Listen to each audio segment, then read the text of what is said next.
الحمد لله رب العالمين وصلى الله وسلم على نبينا محمد وعلى آله وصحبه أجمعين أما بعد. On va donc commencer aujourd'hui le cours numéro 15 dans Al-Fusul fi Sirat al-Rasoul de l'imam Al-Hafiz ibn Hajar, Al-Hafiz ibn Kathir, rahimahullah. Et aujourd'hui on continue donc dans notre cours avec Ghazwatu Bani Nadir, la bataille de Bani Nadir. Et on a déjà expliqué dans le passé qu'il y avait plusieurs tribus juives qui vivaient à Médine. Et il y avait Bani Qaynuqa, il y avait Bani Qurayza et il y avait Bani Nadir. Donc on a expliqué qu'il y a eu des batailles entre les musulmans et plusieurs d'entre ces tribus juives, et on a vu la première d'entre ces trois batailles, ou bien une d'entre ces batailles, il y en a eu plusieurs. La première c'était avec Bani Qaynuqa, c'était après la bataille de Badr, parce qu'ils avaient trahi leur entente avec le messager d'Allah sallallahu alayhi wa sallam. La deuxième, c'est celle qu'on va lire aujourd'hui, Bani Nadir, la bataille avec Bani Nadir. Et la troisième, c'est avec Bani Qurayza, après la bataille de Khandaq. La bataille avec Bani Nadir, c'est après la bataille de Uhud. Oui, c'est ça.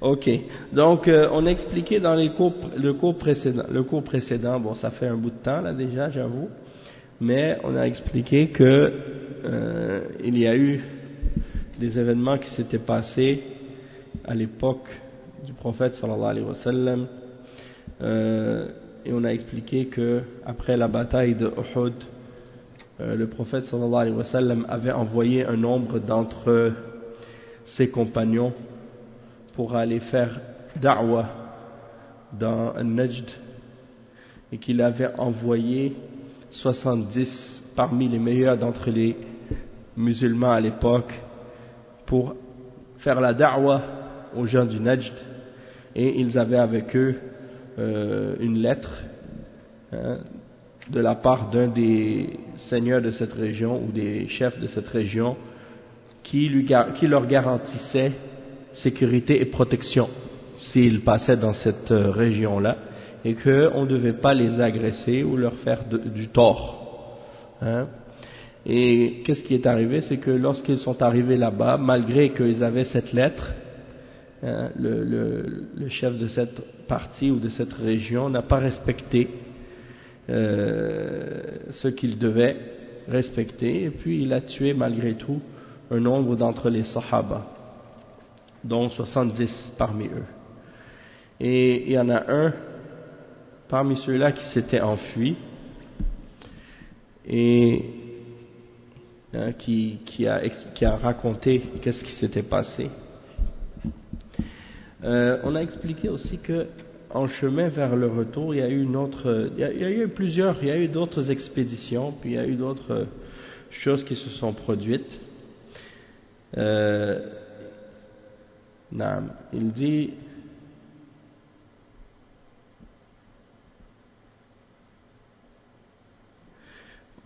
donc au dernier coup on disait وراجع عمرو بن أمية فلما كان بالقرقرة من صدر قناة نزل في ظل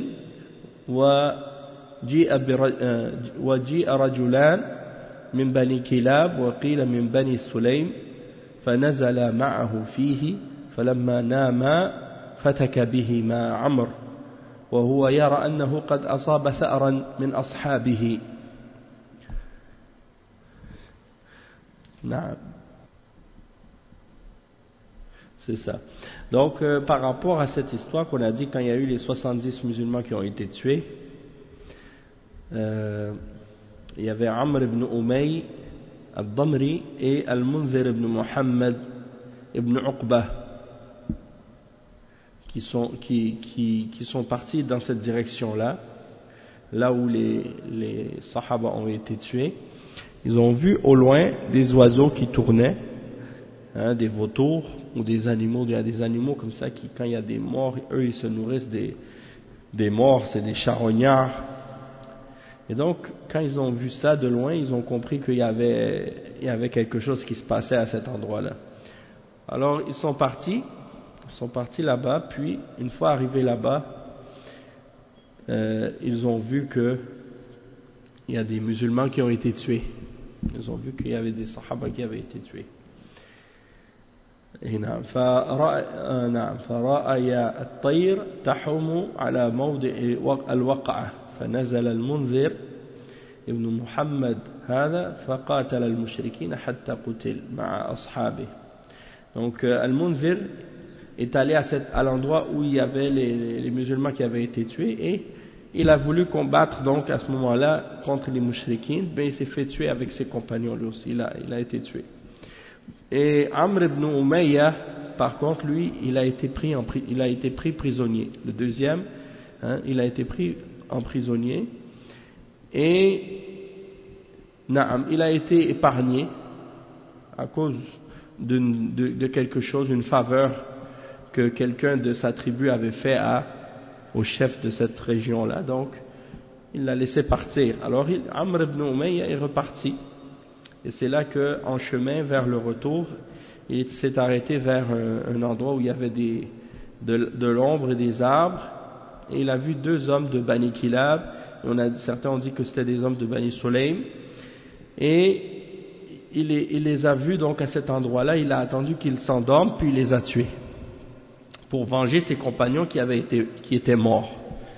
Pour venger ses compagnons qui étaient morts. Alors, lorsqu'il est rentré à Médine et qu'il est allé voir le messager d'Allah sallallahu alayhi wa sallam, il a raconté au messager d'Allah sallallahu alayhi wa sallam qu'est-ce qui s'était passé. Et il lui a dit qu'il avait tué ces deux hommes avant de rentrer. Et quand le prophète sallallahu alayhi wa sallam a entendu ça, il n'a pas été content de ça. Pourquoi? Parce qu'il a dit que ces deux hommes qui avaient été tués faisaient partie des gens qui étaient sous la protection d'une entente de paix avec le messager d'Allah sallallahu alayhi wa sallam, et qu'il allait devoir à cause de ça payer le sang de ces deux hommes. Il allait devoir à cause de ça payer le sang de ces deux hommes. Et vous savez que la dia pour la vie d'une personne, c'était à peu près la valeur de 100 chameaux. Donc c'est beaucoup. Donc il a dit, ces deux hommes, on va devoir payer la dia pour eux. Et c'était ça en fait qui a été une des raisons qui a été par la suite la cause de la bataille avec Bani Nadir, la tribu des Juifs de Bani Nadir. Et donc c'est pour ça que c'est important de comprendre les événements qui s'étaient produits auparavant. Donc, en ce qui concerne l'histoire de Bani Nadir, ça s'est produit à quel moment? في شهر ربيع الأول من السنة الرابعة للهجرة. Ça s'est produit dans le mois de Rabi' al-Awwal de la 4e année après la hijra du prophète sallallahu alayhi wa sallam. Et on a mentionné une des causes pour cette bataille, donc c'est à cause du fait que le prophète sallallahu alayhi wa sallam a eu besoin donc de payer la dia pour ces deux hommes qui avaient été tués. Et vous savez que, étant donné que Bani Nadir faisaient partie des alliés des musulmans, parce que le prophète sallallahu alayhi wa sallam avait signé une entente avec eux qu'ils devaient protéger Médine en cas d'attaque des gens de l'extérieur, puis qu'ils devaient également, donc, étant donné qu'ils sont des alliés, doivent partager aussi lorsqu'il y a des compensations, des peines à payer comme ça. Lorsque quelqu'un est mort, ils doivent participer et aider les musulmans pour régler ces problèmes-là. Donc le prophète sallallahu alayhi wa sallam est parti vers eux pour réclamer de l'aide de la part des Juifs pour qu'ils payent cette dia. Et donc mais il y a d'autres raisons aussi qui ont été mentionnées, parce qu'une fois qu'il est arrivé là-bas, ils ont essayé de le tuer. Donc c'est ça qui a été en fait la cause de cette guerre contre Bani Nadir. الغزوة لهذه الغزوة 3 أسباب. الأول أن قريشا أرسلت إلى اليهود وهددتهم بالحرب إن لم يقاتلوا الرسول صلى الله عليه وسلم، فاستجاب بنو النضير لذلك ووضعوا خطة يعني يقتلون بها النبي صلى الله عليه وسلم غدرا. Donc premièrement, Quraysh avait envoyé aux Juifs un message pour les menacer de faire la guerre contre eux s'ils ne combattaient pas le messager d'Allah sallallahu alayhi wa sallam.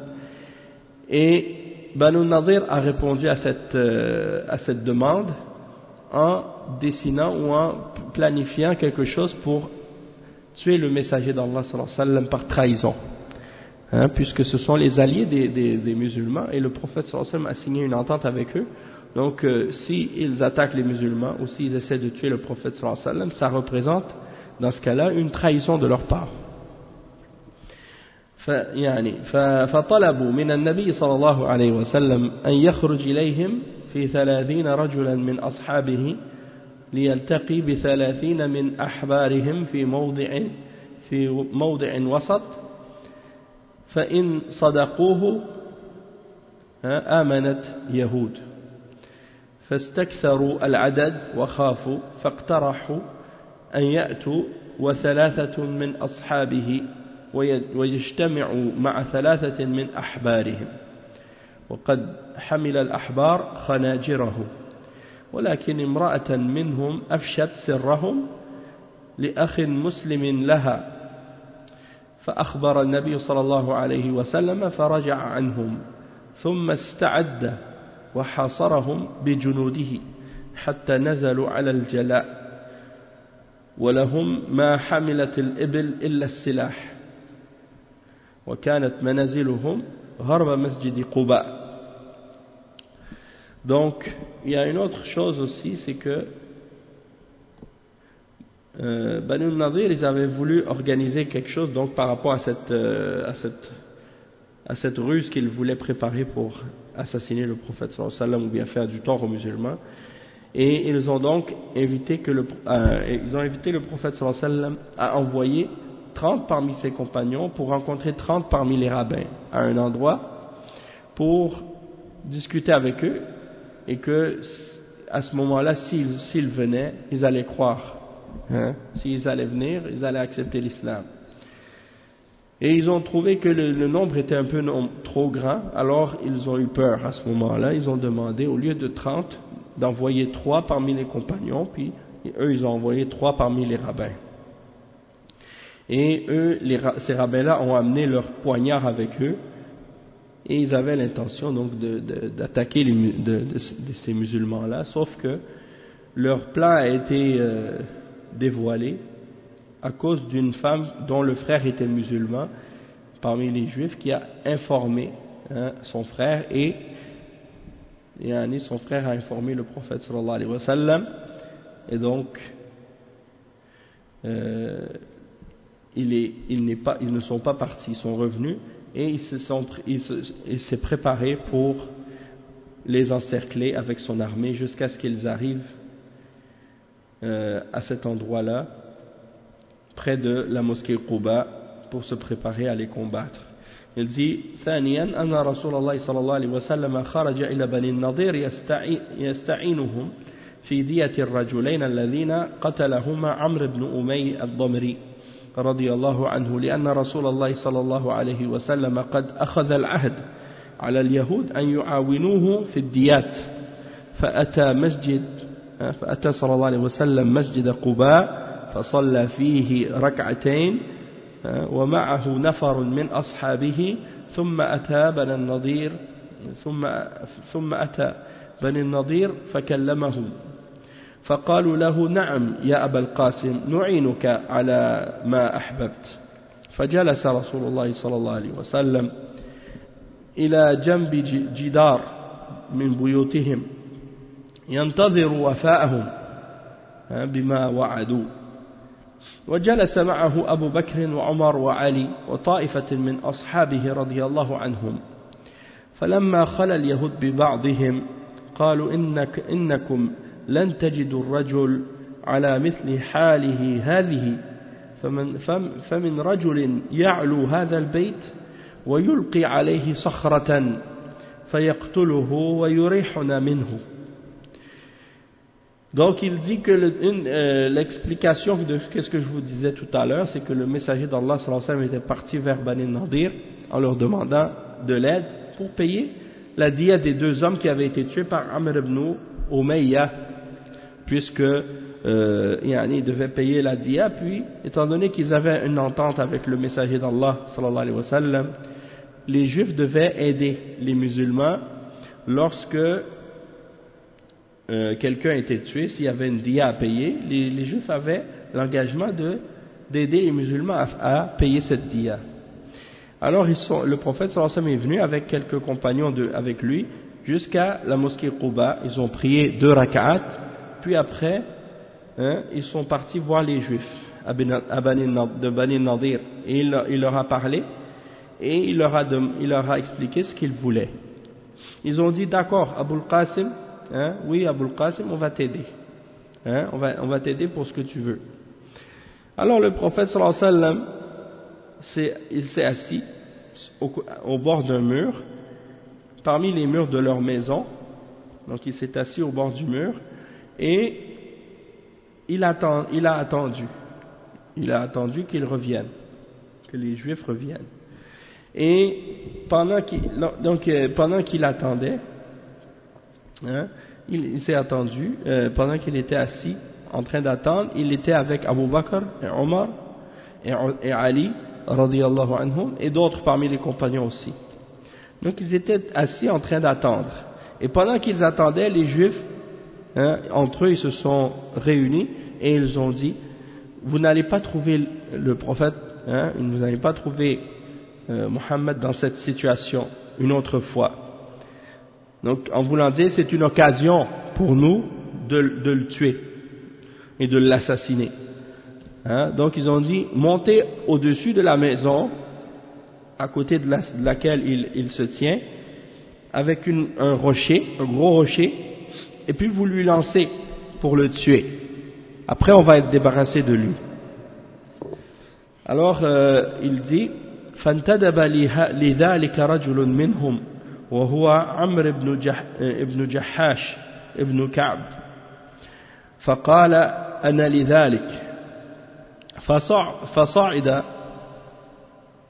ليلقي على رسول الله صلى الله عليه وسلم صخرة فأتى رسول الله صلى الله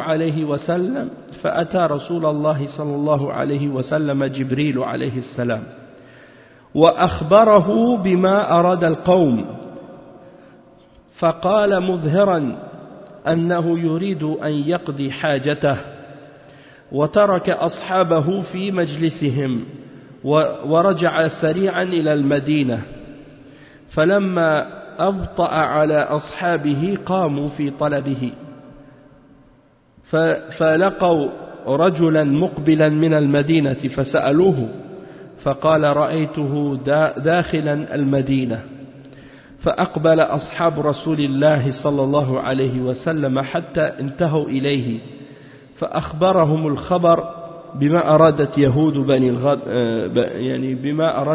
من الغدر فأمر رسول الله صلى الله عليه وسلم بحربهم والسير إليهم ونزل في ذلك: يا أيها الذين آمنوا اذكروا نعمة الله عليكم إذ هم قوم أن يبسطوا إليكم أيديهم فكف أيديهم عنكم واتقوا الله وعلى الله فليتوكل المؤمنون.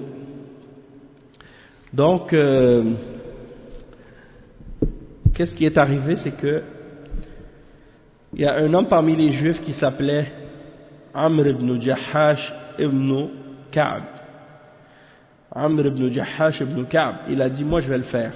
Il est monté en haut, puis il avait l'intention de jeter le rocher sur le messager d'Allah sallallahu alayhi wa sallam pour le tuer, mais pendant ce temps-là, Jibril alayhi salam a informé le messager d'Allah sallallahu alayhi wa sallam à ce sujet-là. Alors qu'est-ce qu'il a fait? Il s'est levé, puis il est parti, il a fait croire qu'il allait juste pour faire ses besoins quelque part, et puis il est parti, et il est rentré à Médine, et les Sahaba qui étaient restés là-bas, eux, ont commencé à se poser la question, où est-ce qu'il est le messager d'Allah, puisqu'il n'est pas revenu tout de suite? Alors ils se sont dirigés vers Médine, et en chemin ils ont vu un homme qui est venu de Médine pour leur dire, j'ai vu le messager d'Allah sallallahu alayhi wa sallam à l'intérieur de la ville.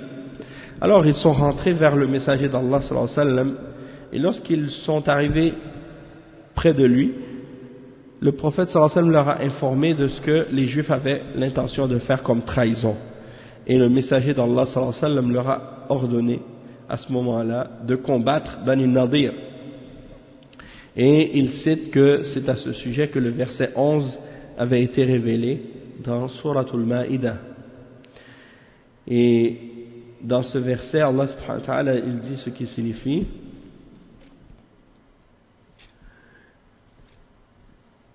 ô les croyants, rappelez-vous le bienfait d'Allah à votre égard le jour où un groupe d'ennemis s'apprêtait à porter la main sur vous en vue de vous attaquer, et qu'ils repoussa leur tentative. Et craignez Allah, c'est en Allah que les croyants doivent mettre leur confiance. Donc ça c'est l'autre explication, l'autre raison de cette bataille. Puis la troisième explication c'est la suivante. Il dit: الثالث أن بني النضير قد دسوا إلى قريش وحضوهم على قتال رسول الله صلى الله عليه وسلم ودلوهم على العورة عندما نزلوا بأحد لقتال رسول الله صلى الله عليه وسلم وحرضوا المشركين على قتال المسلمين فكانت غزوة أحد ولهذه الأسباب أجلى رسول الله صلى الله عليه وسلم بني النضير عن المدينة لأنهم غدروا ونقضوا العهد فبعث إليهم رسول الله صلى الله عليه وسلم محمد بن مسلمة رضي الله عنه وأمرهم أن يخرجوا من المدينة فلا تشاركوني بها وقد هممتم بما هممتم من الغدر ومن رؤي بعد ذلك ضربت عنقه فمكثوا على ذلك أياما يتجهزون للجلاء فلما سمع بهم المنافقون أرسل إليهم ابن سلول أن لا تخرجوا من دياركم إنا معكم فقويت عند ذلك نفوس يهود بني النضير فأرسل سيد بني النضير حيي ابن أخطب إلى رسول الله صلى الله عليه وسلم إنا لن نخرج من ديارنا ونابذوه بنقض العهود وفيهم نزل قول الله سبحانه وتعالى ألم تر إلى الذين نافقوا يقولون لإخوانهم الذين كفروا من أهل الكتاب لئن أخرجتم لنخرجن معكم ولا نطيع فيكم أحدا أبدا وإن قتلتم لننصرنكم والله يشهد إنكم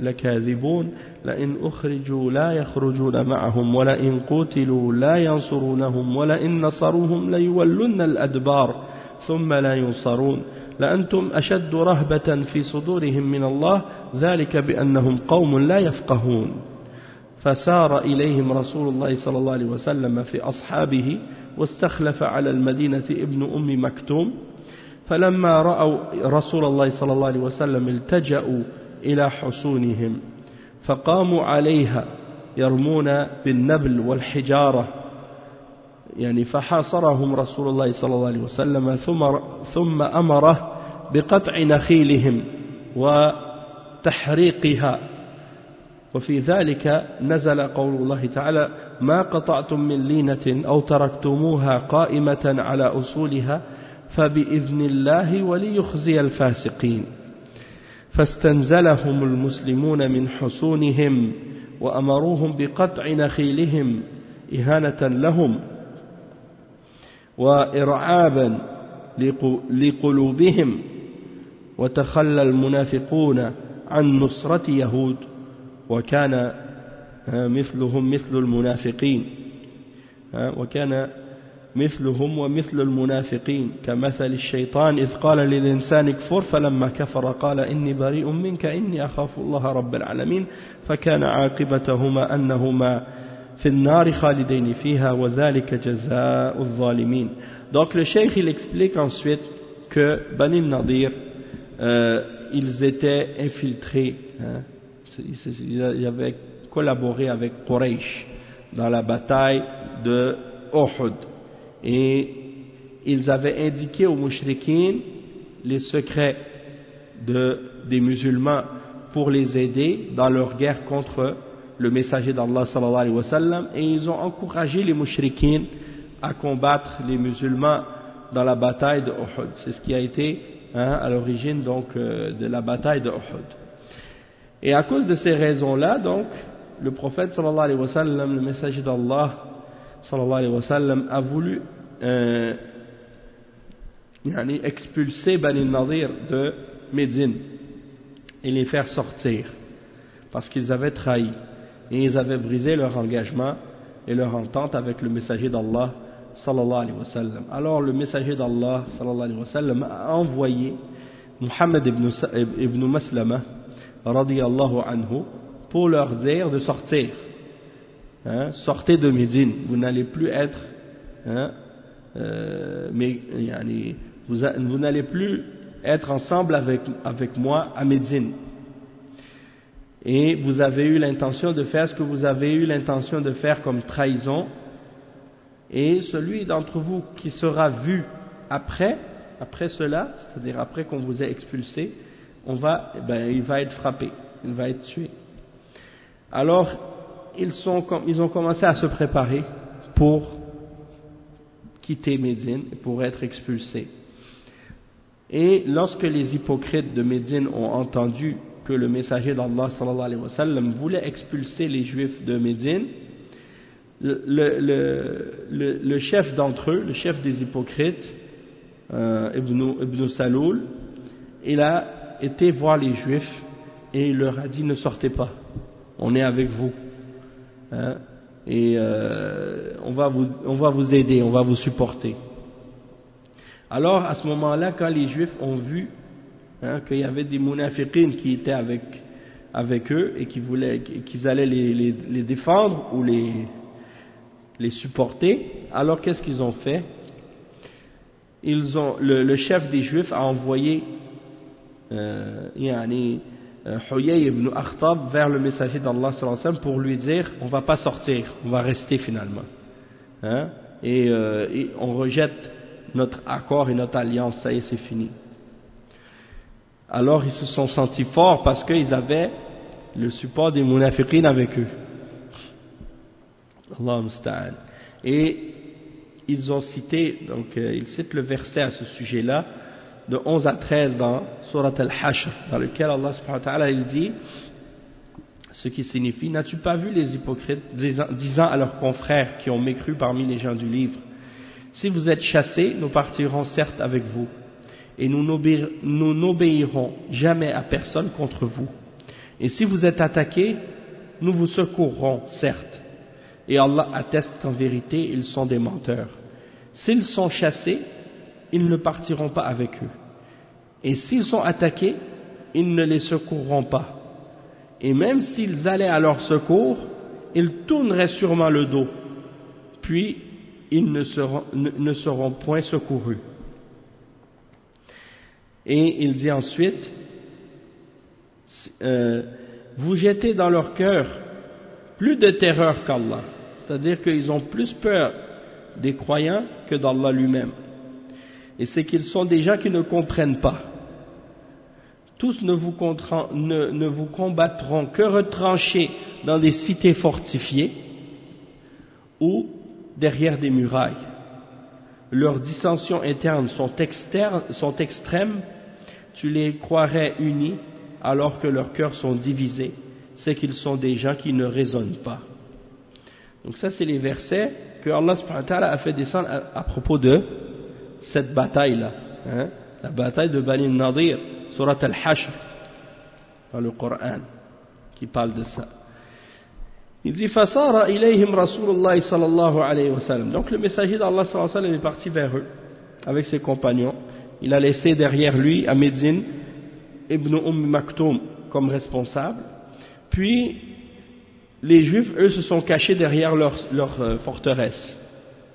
Hein, se sont cachés derrière leur forteresse et ils ont commencé à tirer des flèches et lancer des pierres.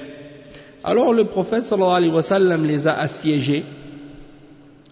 assiégés pendant une longue durée de temps. Il les a assiégés et les musulmans ont commencé à brûler leurs palmiers, hein, leurs dattiers et leurs arbres, pour les punir. Donc ils commencent à couper leurs palmiers et à les brûler. Et ça c'est mentionné dans le verset 5 dans Surat al-Hashr, dans lequel Allah subhanahu wa ta'ala dit: tout palmier que vous avez coupé ou que vous avez laissé debout sur ses racines, c'est avec la permission d'Allah et afin qu'il couvre ainsi d'humiliation les pervers. Hein? Et il dit donc, les musulmans les ont forcés à sortir de leur forteresse et ils leur ont ordonné de couper leurs propres palmiers pour les humilier eux-mêmes et pour mettre la crainte dans leur cœur. Et les munafiqoun, eux, n'ont rien fait pour les supporter et pour leur venir en aide. Hein? Les munafiqoun qui avaient eux-mêmes promis qu'ils allaient les supporter, les défendre et les aider contre les musulmans, et finalement ils n'ont même pas rien fait. Ils n'ont rien fait. Et ils ont agi comme le shaitan, il mentionne comme Allah il mentionne à propos du shaitan dans le verset 16 et 17 dans Surat al-Hashr, lorsque Allah subhanahu wa ta'ala dit: ils sont semblables au diable quand il dit à l'homme, hein, rejette la foi. Puis quand il a rejeté la foi, il dit, hein, je me désavoue de toi, car j'ai peur d'Allah, le Seigneur de l'univers. Donc, il ordonne à l'homme de faire le kufr, puis une fois qu'il a fait le kufr, lui il dit: moi je me désavoue de toi parce que moi j'ai peur d'Allah. Subhanallah. Donc les juifs, les munafiqoun, ils ont agi comme ça avec les juifs. Hein? Ils ont dit aux juifs: rejetez ne partez pas, on va vous aider, on va vous défendre. Puis une fois que les musulmans sont venus, au lieu de les défendre, ils les ont abandonnés. Et le verset 17, Allah subhanahu wa ta'ala dit: فَكَانَ عَاقِبَتَهُمَا أَنَّهُمَا فِي النَّارِ خَالِدَيْنِ فِيهَا. Et ils eurent comme pour destinée d'être tous les deux dans le feu, pour y demeurer éternellement. Telle est la rétribution des injustes. فَقَذَفَ اللَّهُ فِي قُلُوبِهِمْ في قلوب يهود بني النضير الرعب واشتد الحصار عليهم وأيقنوا أن حصونهم لم تمنعهم من الله فعند ذلك صالحوا رسول الله صلى الله عليه وسلم على الجلاء وعلى أن لهم ما أقلت الإبل من الأمتعة والأموال إلا السلاح وفيهم نزل هو الذي أخرج الذين كفروا من أهل الكتاب من ديارهم لأول الحشر ما ظننتم أن يخرجوا وظنوا أنهم مانعتهم حصونهم من الله فأتاهم الله من حيث لم يحتسبوا وقذف في قلوبهم الرعب يخربون بيوتهم بأيديهم وأيدي المؤمنين فاعتبروا يا أولي الأبصار ولولا أن كتب الله عليهم الجلاء لعذبهم في الدنيا ولهم في الآخرة عذاب النار. Donc le verset en question, parce que Allah subhanahu wa ta'ala a jeté la crainte et la peur dans leur cœur, dans le cœur des juifs de Bani Nadir, et le siège contre les juifs a été de plus en plus dur pour eux, et ils en sont venus à la certitude que leur forteresse ne serait plus capable de les protéger contre Allah. À ce moment-là, ils ont fait une entente avec le messager d'Allah, sallallahu alayhi wa sallam, pour accepter d'être, de s'en aller et de partir, de quitter, avec ce qu'ils pouvaient mettre sur leurs chameaux, comme bien et comme richesse, sauf les armes. En voulant dire, on va partir, tout ce que nos chameaux sont capables de porter, on l'amène avec nous. Alors qu'est-ce qu'ils ont fait? Ils ont pris ce qu'ils pouvaient comme richesse et comme bien, puis ils sont partis.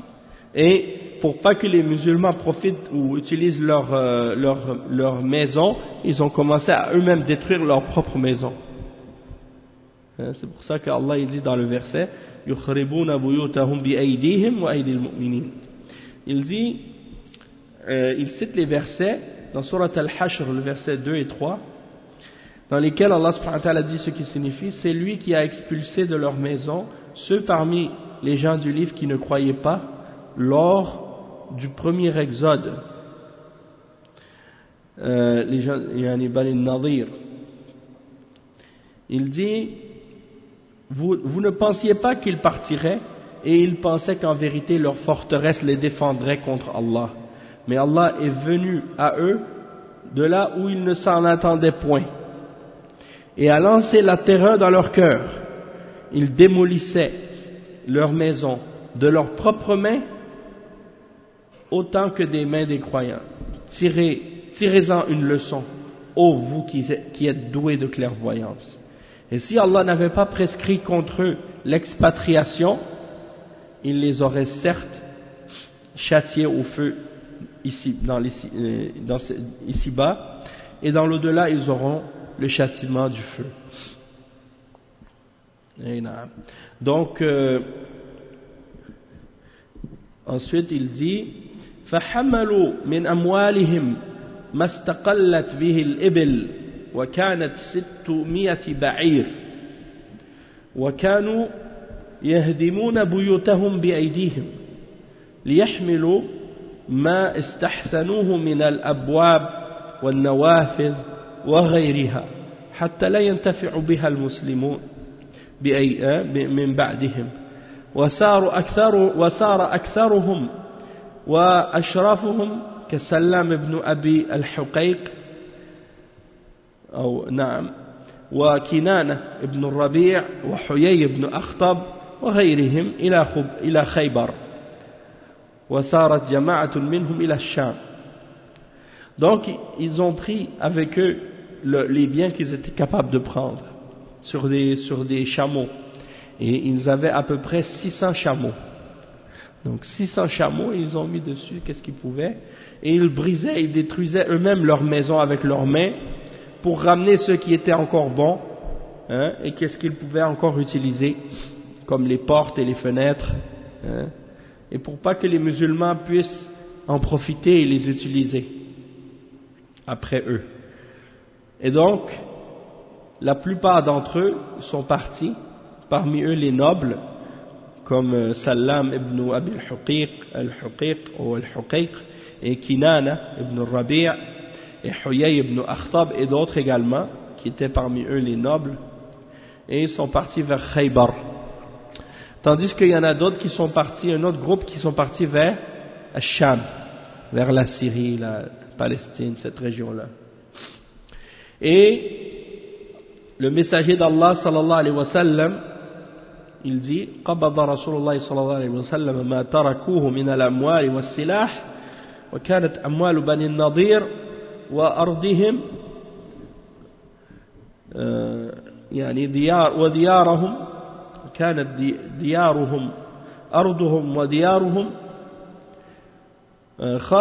خالصة لرسول الله صلى الله عليه وسلم أن يضعها حيث يشاء ولم يخمسها لأن الله أفاءها عليه ولم يوجف المسلمون عليها بخيل ولا ركاب كما قال سبحانه وما أفاء الله على رسوله منهم فما أوجفتم عليه من خيل ولا ركاب ولكن الله يسلط رسله على من يشاء والله على كل شيء قدير.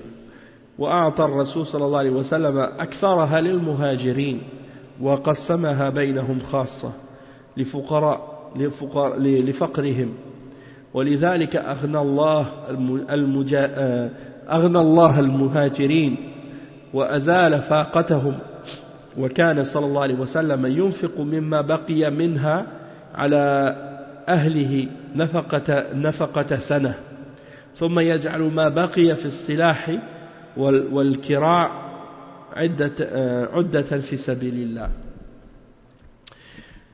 عن أنس بن مالك رضي الله عنه قال: كان رسول الله صلى الله عليه كان الرجل يجعل للنبي صلى الله عليه وسلم النخلات حتى افتتح قريظة والنضير، وكان بعد ذلك يرد عليهم.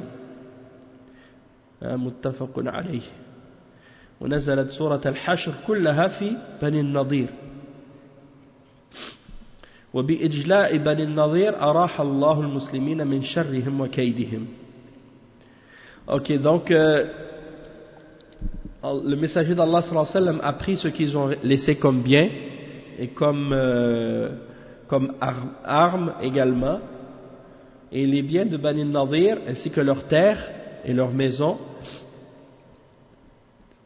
C'est le messager d'Allah sallallahu alayhi wa sallam qui les a pris, et qui, dans le sens qu'il pouvait faire avec ce qu'il voulait. Il n'a pas pris un cinquième. Allah subhanahu wa ta'ala lui a donné comme butin. Et il mentionne le verset 6 dans Surat Al-Hashr justement, qui est révélé à ce sujet, dans lequel Allah subhanahu wa ta'ala dit: le butin provenant de leurs biens et qu'Allah a accordé sans combat à son messager, vous n'y aviez engagé ni chevaux ni chameaux, mais Allah donne à son messager la domination sur qui il veut et est omnipotent. Donc ensuite les versets suivants, Allah subhanahu wa ta'ala dit: le butin provenant des biens des habitants des cités qu'Allah a accordé sans combat à son messager appartient à Allah, aux messagers, aux proches parents, aux orphelins, aux pauvres, aux voyageurs en détresse, afin que cela ne circule pas parmi Alhamdulillah. Afin que cela ne circule pas parmi les seuls riches d'entre vous. Prenez ce que le messager vous donne et ce qu'il vous interdit, abstenez-vous-en et craignez Allah, car Allah est dur en punition. Et il appartient aussi aux muhajirin qui sont dans le besoin et qui ont été expulsés de leur demeure et de leurs biens, tandis qu'ils recherchaient une grâce et un agrément d'Allah, et qu'ils portaient secours à la cause d'Allah et de son messager. Ceux-là sont les véridiques. Et il appartient également, c'est-à-dire le butin, à ceux qui avant eux se sont installés dans le pays et dans la foi, qui aiment qui aiment les muhajirin, ceux qui ont fait la hijra vers eux, et ne ressentent dans leur cœur aucune envie pour ce que les muhajirin ont reçu, et qui les préfèrent à eux-mêmes, même s'il y a pénurie chez eux. Quiconque se prémunit contre sa propre avarice, alors ceux-là sont ceux qui réussissent. Et il dit également ensuite que le messager d'Allah sallallahu alayhi wa sallam a donné la plupart de ces biens-là aux muhajirin, et il les a séparés entre eux en particulier à cause de leur pauvreté. Et c'est par cela que Allah a enrichi les muhajirin et les a fait sortir de leur pauvreté, parce que les muhajirin, beaucoup d'entre eux, barakallahu fik, beaucoup d'entre les muhajirin avaient quitté la Mecque avec rien du tout. Ils avaient rien. Ils étaient dans une situation de pauvreté jusqu'à ce que le messager d'Allah sallallahu alayhi wa sallam leur donne justement les biens des Juifs de Bani Nadir et leur demeure. Et donc à partir de ce moment-là, ils ont été enrichis, et le messager d'Allah sallallahu alayhi wa sallam a également pris de cet argent pour venir aux besoins de sa famille pendant une année, et le reste, il a pris les armes pour préparer pour les croyants. Et donc il dit qu'il y a eu Surat al-Hashr qui a été révélée à propos de Bani Nadir, c'est à ce sujet-là, et qui mentionne l'expulsion de Bani Nadir, et que ça a été un bien pour les musulmans, puisque les musulmans à partir de ce moment-là ont été épargnés de leurs ruses et de leur mal. وعن ابن عمر رضي الله عنهما قال حاربت النضير وقريظة فأجلى بني النضير وأقر قريظة ومن عليهم حتى حاربت قريظة فقتل رجالهم وقسم نساءهم وأولادهم وأموالهم بين المسلمين أخرجه البخاري. ولم يتوقف زعماء يهود بني النضير عن مكائدهم بعد كل هذا، وقد حرض زعماؤهم الأحزاب، فكانت غزوة الخندق كما سيأتي في موضعه. Donc, qu'est-ce qui est arrivé? Donc, c'est que, comme on l'avait dit plus tôt, par rapport aux batailles qui se sont produites avec les Juifs, entre les musulmans et les Juifs de l'époque, il y a eu la bataille avec Bani Qaynuqa après Badr, la bataille de Bani Nadir après Uhud, et la bataille avec Bani Qurayza, ça a été après. Pour la bataille avec Bani Nadir, il les a expulsés. Le prophète sallallahu alayhi wa sallam les a expatriés, les a expatriés, puis il leur a ordonné de quitter là où ils étaient. Ils habitaient près de la mosquée Quba, c'était là leur quartier. Et ils sont partis vers Khaybar, la région de Khaybar. Mais qu'est-ce qui est arrivé? Qu'est-ce qui est arrivé par la suite? Ils ont continué à planifier, à faire des ruses contre les musulmans, et c'est ça qui a été une des causes justement de la bataille de Al-Ahzab qui s'est produite un peu après. Donc, malgré qu'ils ont été expulsés et que le prophète sallallahu alayhi wa sallam leur a laissé une chance, ils n'ont pas profité de l'occasion pour rester en paix. Ils ont continué à faire des ruses et à faire des problèmes et à inciter les musulmans, à inciter les mouchriquines contre les musulmans. Et c'est ça qui a eu comme conséquence qu'il y a eu la bataille de Al-Ahzab par la suite. Et Bani Qurayza a joué un rôle aussi dans cette bataille-là, et c'est pour ça qu'après après la bataille de Al-Khandaq, il y a eu la guerre contre Bani Qurayza par la suite, et plus tard encore, il y a eu la guerre contre les Juifs de Khaybar. Ceux qui avaient été expulsés à Khaybar, eh bien, étant donné qu'ils avaient continué à faire des problèmes, eh bien, les musulmans par la suite, après Al-Hudaybiyah, je crois, il y a eu la bataille contre les Juifs de Khaybar, et là, c'est là qu'il les a expulsés complètement. Donc, Bani Nadir ont été expulsés, puis comme on va voir plus tard, Bani Qurayza, ça a été une autre histoire avec eux, à cause de leur trahison. Donc, on va résumer tout ça. نهض رسول الله صلى الله عليه وسلم بنفسه الكريمة إلى بني النضير ليستعينوا على ذينك القتلين أو القتيلين لما بينه وبينهم من الحلف أو من الحلف. نعم. فقالوا نعم، وجلس صلى الله عليه وسلم هو وأبو بكر وعمر وعلي وطائفة من أصحابه رضي الله تعالى عنهم تحت جدار لهم، فاجتمعوا فيما بينهم وقالوا من رجل يلقي بهذا الرحاء، على محمد فيقتله فانتدب لذلك عمرو بن جحاش لعنه الله وأعلم الله رسوله بما هم به ونهض صلى الله عليه وسلم من وقته بين أصحابه فلم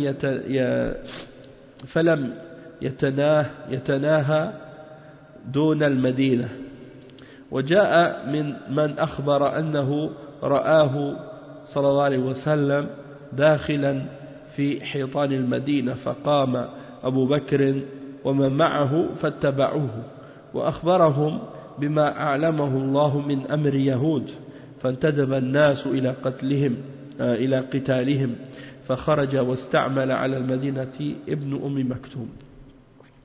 Donc ça c'est le résumé de tout ce qu'on a dit tout à l'heure par rapport au fait qu'ils ont voulu tuer le prophète sallallahu alayhi wa sallam, et la pierre qu'ils ont voulu jeter sur le prophète sallallahu alayhi wa sallam du haut du mur, c'était en réalité une pierre d'un moulin. Vous savez que les moulins, comment ça fonctionne? En général, il y a une pierre qui tourne pour écraser le blé ou pour écraser les grains, et c'est ce qui fait que ça se transforme en farine. C'est une grosse pierre qui tourne à l'intérieur du moulin, et cette pierre-là, c'est la pierre qu'il voulait lancer sur le messager d'Allah sallallahu alayhi wa sallam. Donc c'est quelque chose de très lourd, hein, et c'est sûr que si ça tombe sur quelqu'un, il est fini. Donc quand le prophète sallallahu alayhi wa sallam a su que c'était ça leur plan, Allah lui a fait savoir et il est parti.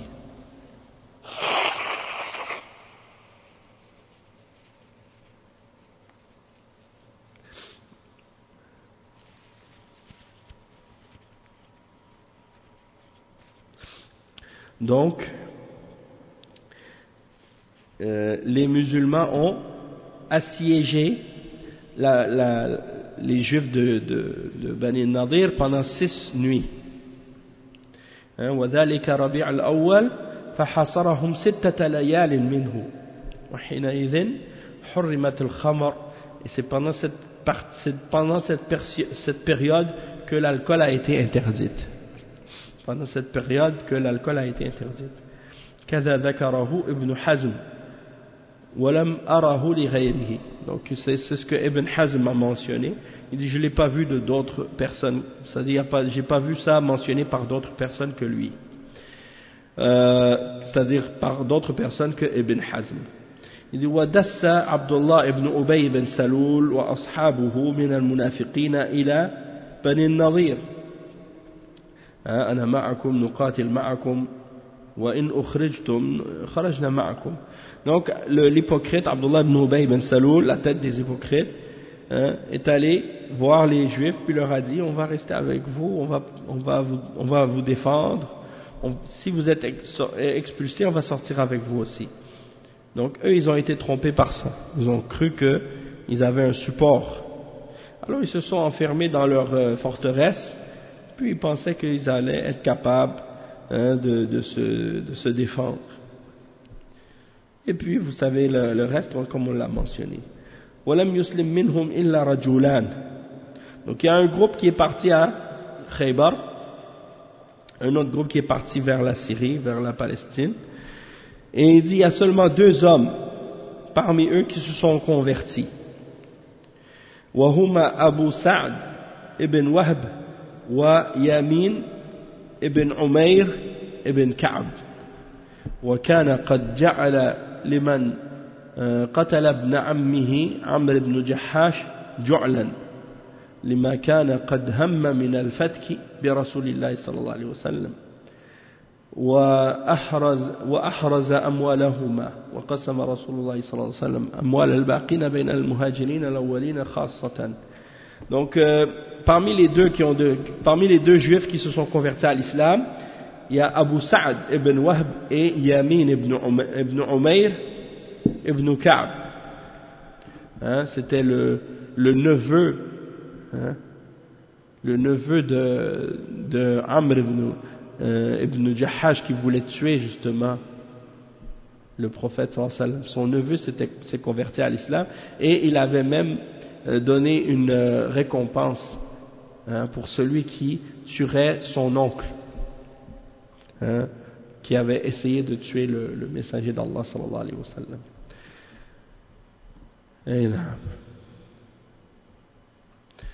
Et ensuite, donc, le messager d'Allah sallallahu alayhi wa sallam a pris, comme on a dit, les biens des juifs de Bani Nadir, il l'a donné aux Muhajirin, les premiers qui étaient venus. La plupart d'entre eux, comme on a dit, ils étaient pauvres.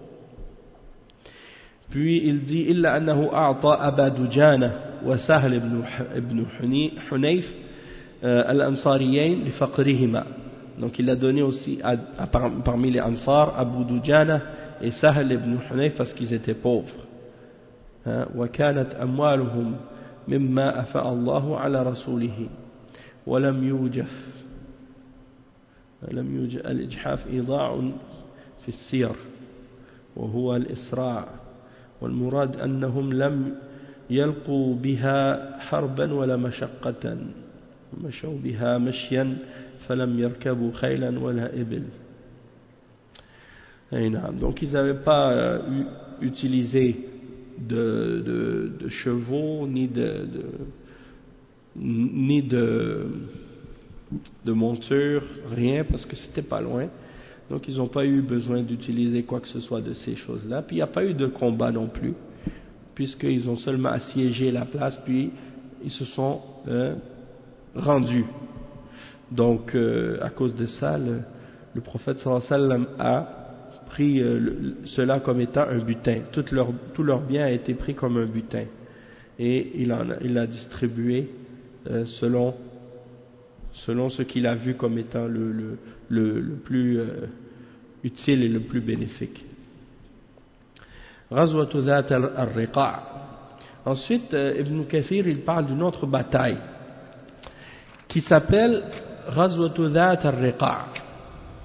Ghazwat Dhat al-Riqa', il dit, en fait, dans cette histoire qu'il va mentionner là maintenant, il explique que ça se passait dans Jumad al-Oula de la 4e année, le mois de Jumad al-Oula de la 4e année, sauf que d'après ce que Ibn Kathir explique par la suite, c'est que il y a des divergences entre les historiens à propos de cette bataille-là, et certains parmi les historiens disent que cette bataille ne s'est pas produite après la bataille de Uhud, mais plutôt après la bataille de Al-Ahzab. Donc certains ulama de Sira, ils considèrent que cette bataille-là ne s'est pas produite à ce moment-là, mais plus tard. Et c'est ça que Ibn Kathir explique maintenant, et il mentionne les raisons pourquoi ils divergent, et c'est quoi les preuves qui ont été rapportées pour justifier que cette bataille-là s'était pas produite à ce moment-là. Donc il dit وقنت رسول الله صلى الله عليه وسلم شهرا يدعو على الذين قتلوا القراء أصحاب بئر معونة. Pendant un mois complet, le prophète sallallahu alayhi wa sallam, il faisait le qunut dans la prière, et il faisait des du'as contre ceux qui avaient tué les savants parmi les sahaba qui avaient été envoyés à Bi'r Ma'ouna pour leur enseigner l'islam, et qui ont tous été tués, les 70. Donc il faisait du'a dans la prière contre les mushrikines qui les ont tués. ثم غزا غزوة ذات الرقاع. Puis il a combattu la bataille de Dhat al-Riqa' wa hiya ghazwatu Najd. Donc c'est là qu'il voulait partir pour aller venger justement et tuer ceux qui avaient tué les Sahaba, ses compagnons qui avaient été pour partir pour enseigner l'islam dans cette région-là. Et comme on a expliqué, ceux qui sont partis là-bas, ils avaient une lettre de protection de la part d'un des chefs de la région qui leur promettait sécurité et asile. Donc ils n'avaient pas le droit de les attaquer. C'est-à-dire les 70 Sahaba sont partis vers la région de Najd, l'endroit qu'on appelle Bi'r Ma'ouna. Et si je me souviens bien, c'était à peu près, c'était une bonne distance, plusieurs kilomètres de Médine. En tout cas, une fois arrivés là-bas, ils ont rencontré les gens de Ghatfan, et puis ils ont tous été tués. Allah musta'an. Donc c'est ça que, ici, qu'est-ce qui est arrivé? Ils disent que ça s'est passé à ce moment-là. Et les savants, ils divergent. Ils disent que c'était pas à cette période-là que ça s'est produit, puis il va mentionner pourquoi. Ils ont appelé cette bataille Zat al-Riqa', ils l'ont aussi appelée Ghazwat Najd, la bataille du Najd. فخرج في جماد الأولى من السنة الرابعة يريد محارب وبني ثعلب ابن سعد ابن غطفان واستعمل على المدينة أبا ذر الغفاري فصار حتى بلغ نخلا فلقي جمعا من غطفان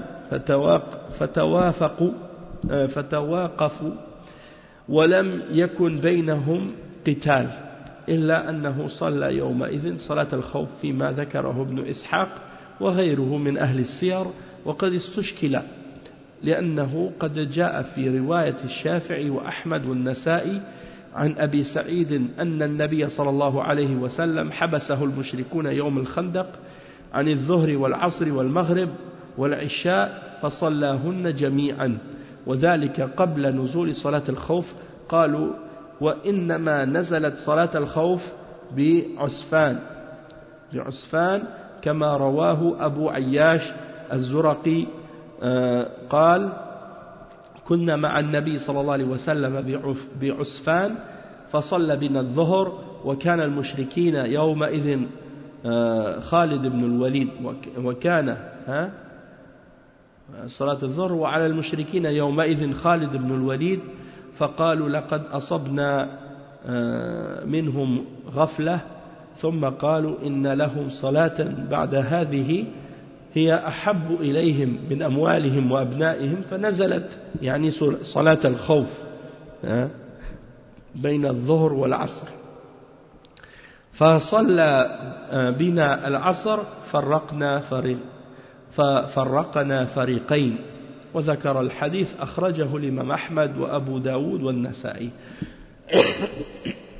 Donc il dit que le prophète sallallahu alayhi wa sallam est sorti Jumad al-Oula, le mois de Jumad al-Oula de la 4e année, pour combattre Bani Tha'laba et Ibn Sa'd al-Ghatfan, Ibn Ghatfan, et il a laissé Abi Dharr comme responsable de Médine pendant son absence. Ils sont donc partis jusqu'à ce qu'ils arrivent vers des palmiers.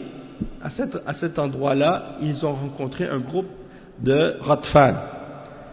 Et donc, ils se sont arrêtés. Il n'y a pas eu de combat entre eux. Et excepté qu'il a prié avec eux la prière de la crainte. D'après ce que Ibn Ishaq, un des savants parmi les historiens, ont mentionné.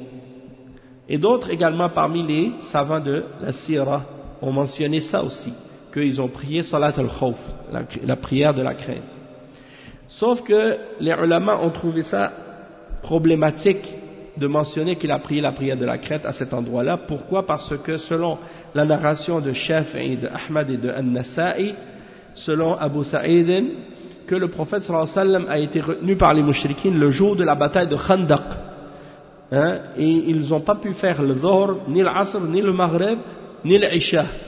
Et ils les ont priés tous ensemble à la fin parce qu'ils ont été empêchés de les faire à cause des mouchriquines. Et c'est à ce moment-là que la bataille que la prière de Al-Khawf a été révélée. La prière de la crainte a été révélée après ça. Donc, ils ont dit, la prière de la crainte a été uniquement révélée à cause de Salat al-Khawf bi Usfan. Alors, c'est à Usfan que ça a été révélé, comme ça a été rapporté selon Abu Ayyash az-Zuraqi.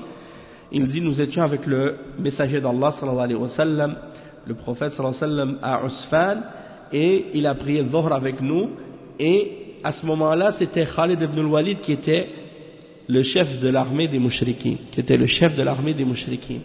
Et les mouchriquins ont dit, hein, c'est-à-dire ils ont dit, on a trouvé une occasion de les attaquer parce qu'ils ont une prière qui va venir, la prière de Asr, et ils ont dit, les mouchrikoun ont dit, cette prière, elle est plus aimée d'eux que leurs biens et leurs enfants. Et c'est à ce moment-là que Allah a révélé, entre la prière de Dhuhr et l'Asr, le verset au sujet de la prière de la crainte, et le prophète sallallahu alayhi wa sallam a donc prié avec eux en divisant les rangs, en divisant les gens en deux groupes pour faire la prière, pendant qu'un groupe prie, l'autre groupe surveille.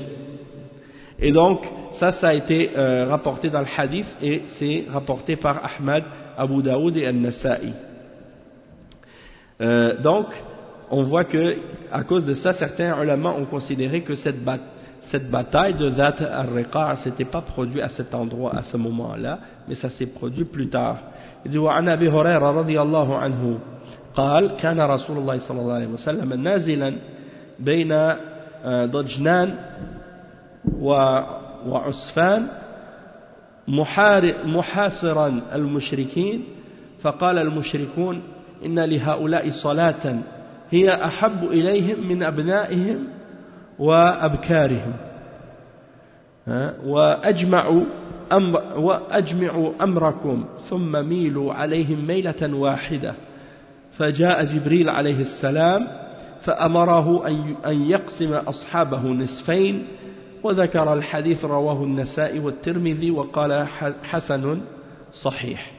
Donc c'est rapporté selon Abu Huraira radiyallahu anhu que le messager d'Allah sallallahu alayhi wa sallam descendait entre Dajnan et Usfan, ces deux régions, et il venait pour encercler ou bien assiéger les mouchriquins, et les mouchrikoun ont dit, ces gens-là ils ont une prière, ils préfèrent cette prière à leurs propres enfants et à leurs propres chameaux ou leurs biens. Donc réunissez-vous tous et attaquez et foncez tous sur eux d'un seul coup à ce moment-là, au moment de cette prière. Et Jibril est venu alayhi salam et il a ordonné donc il a informé le prophète sallallahu alayhi wa sallam de faire la prière de la crainte et de séparer les compagnons en deux groupes. Et il a mentionné le hadith rapporté par An-Nasa'i et At-Tirmidhi. Il a dit c'est un hadith qui est Hasan Sahih.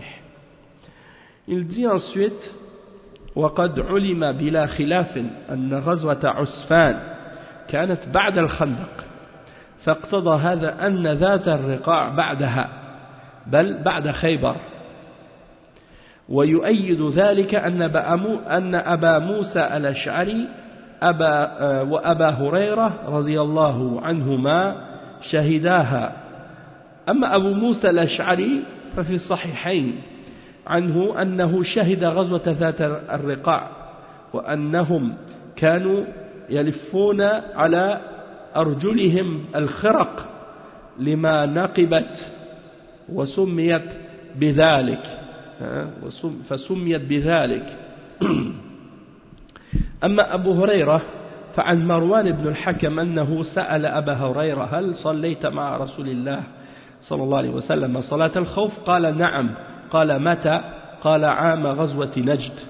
وذكر صفة من صفات صلاة الخوف أخرجه الإمام أحمد وأبو داود والنسائي. Donc il dit que on sait, il n'y a pas de désaccord, il n'y a pas de divergence sur le fait que la bataille de Usfan était après Al-Khandaq.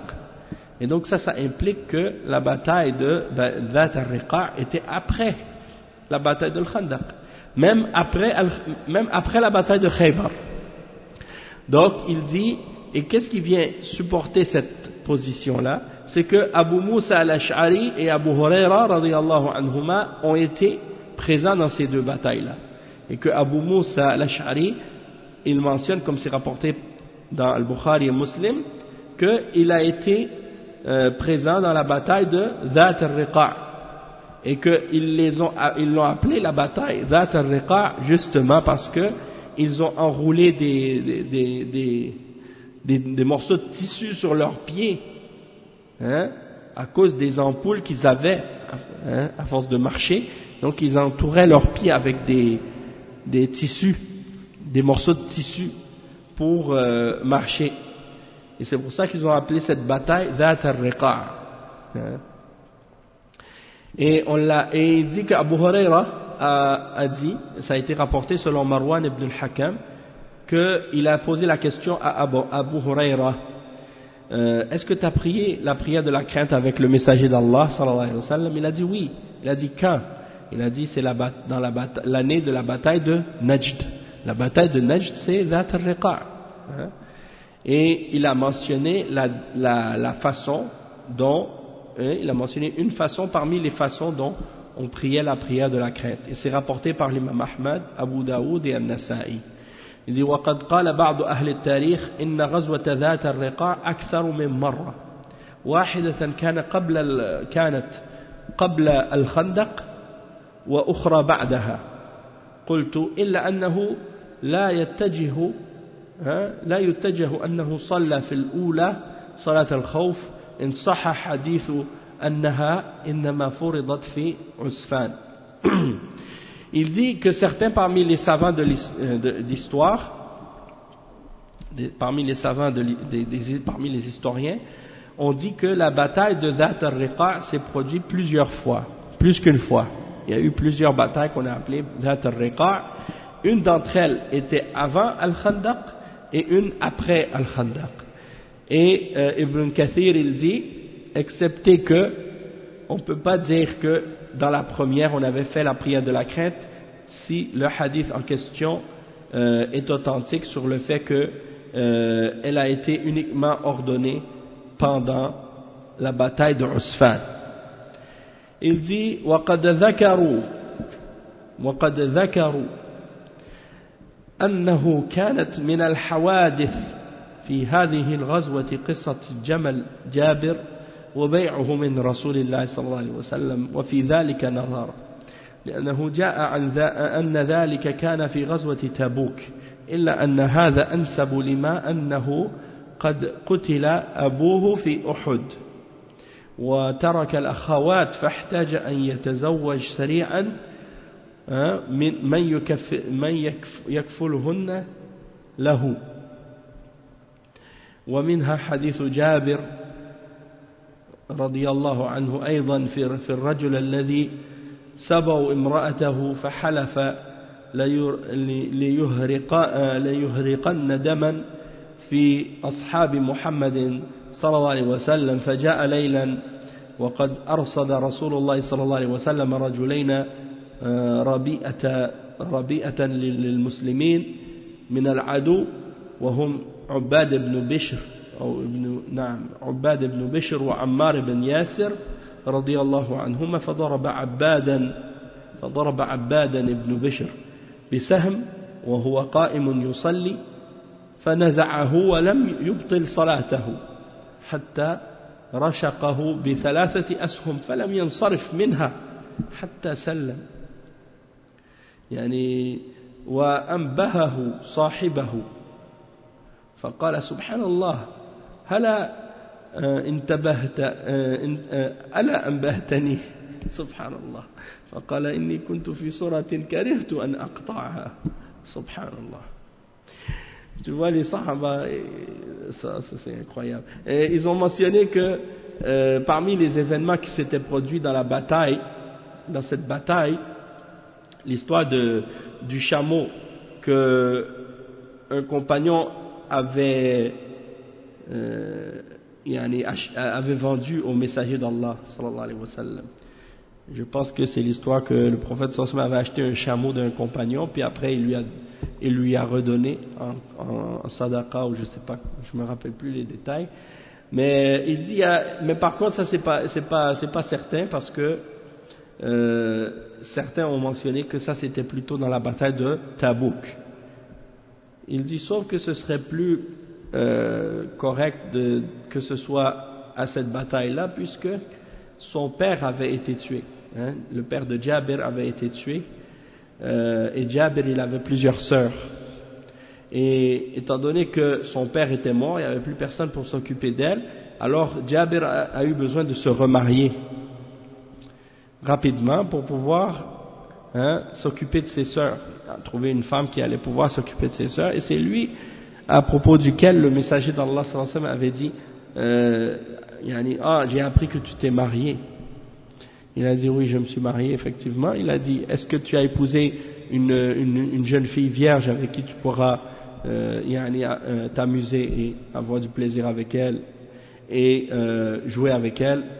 Et il lui a dit non, parce que étant donné que j'ai épousé une femme qui n'était pas vierge, c'est-à-dire une femme qui avait été divorcée, ou une veuve ou une femme divorcée, pour pouvoir s'occuper de ses sœurs. Hein? Donc il a vu l'intérêt de ses sœurs avant son propre intérêt. Et donc pourquoi? Parce que son père était décédé pendant la bataille de Uhud, donc ça aurait fait plus de sens que ce soit dans cette bataille-là.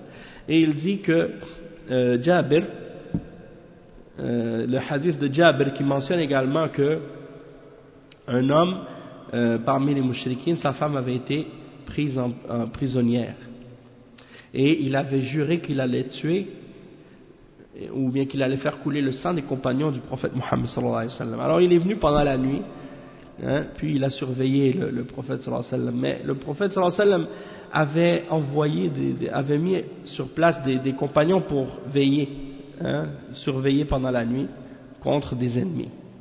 Et c'était deux parmi les compagnons qui veillaient la garde. Il y avait Abbad ibn Bishr et Ammar ibn Yasir radiyallahu anhuma. Alors l'homme, le mouchrik, est venu pendant la nuit pour attaquer les musulmans. Il a trouvé ces deux hommes-là qui surveillent. Alors il a envoyé une flèche. Il a tiré une flèche sur Abbad ibn Bishr. Mais lui, Abbad ibn Bishr était en train de faire la salat. Alors la flèche l'a frappé, il l'a retiré, puis il a continué sa salat. Et il dit, après il a été frappé encore par 3 autres flèches. Il a continué sa prière, quand même, jusqu'à ce qu'il fasse le taslim. Il a fait le taslim, puis il a averti son compagnon Ammar pour lui dire, j'ai été frappé, il y a quelqu'un qui m'a tiré. 4 flèches, subhanallah. Et Ammar a dit, pourquoi tu ne m'as pas averti? Il a dit, j'étais en train de réciter une sourate et je ne voulais pas la couper avant de la terminer, subhanallah. Tu vois à quel point ces gens avaient la foi, hein? C'était pas des blagues, yani. Il dit, ومنها حديث غورث ابن الحارث الذي هم برسول الله صلى الله عليه وسلم وهو قائل تحت الشجرة فاستل سيفه وأراد ضربه فصده الله عنه وحبست يده واستيقظ رسول الله صلى الله عليه وسلم من نومه فدعا أصحابه فاجتمعوا إليه فأخبرهم عنه وما هم به غورث من قتله ومع هذا كله أطلقه وعفى عنه صلى الله عليه وسلم وهذا كان في غزوة ذات الرقاع إلا أنها التي بعد الخندق كما أخرجاه في الصحيحين. وعن جابر بن عبد الله رضي الله عنهما قال أقبلنا مع رسول الله صلى الله عليه وسلم حتى إذا كنا بذات الرقاع قال كنا إذا أتينا على الشجرة ظليلة تركناها لرسول الله صلى الله عليه وسلم قال فجاء رجل من المشركين وسيف رسول الله صلى الله عليه وسلم معلق بالشجرة فأخذ السيف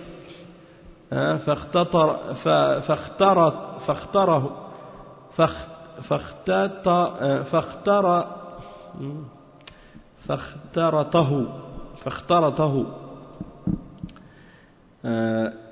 أي سله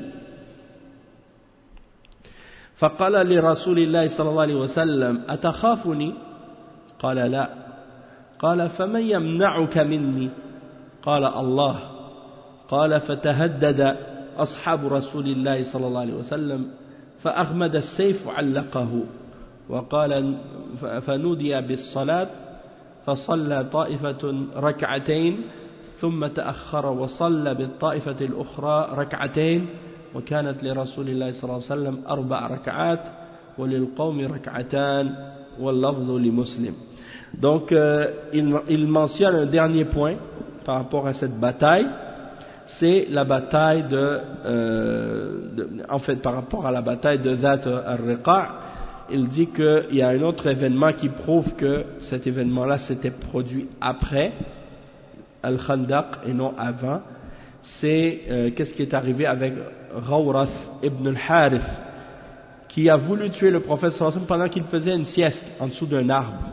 Et le prophète sallallahu alayhi wa sallam avait accroché son épée sur une branche, et il est venu lui pendant que le prophète sallallahu alayhi wa sallam dormait, et puis il a pris l'épée du messager d'Allah sallallahu alayhi wa sallam et il l'a dégainée, hein?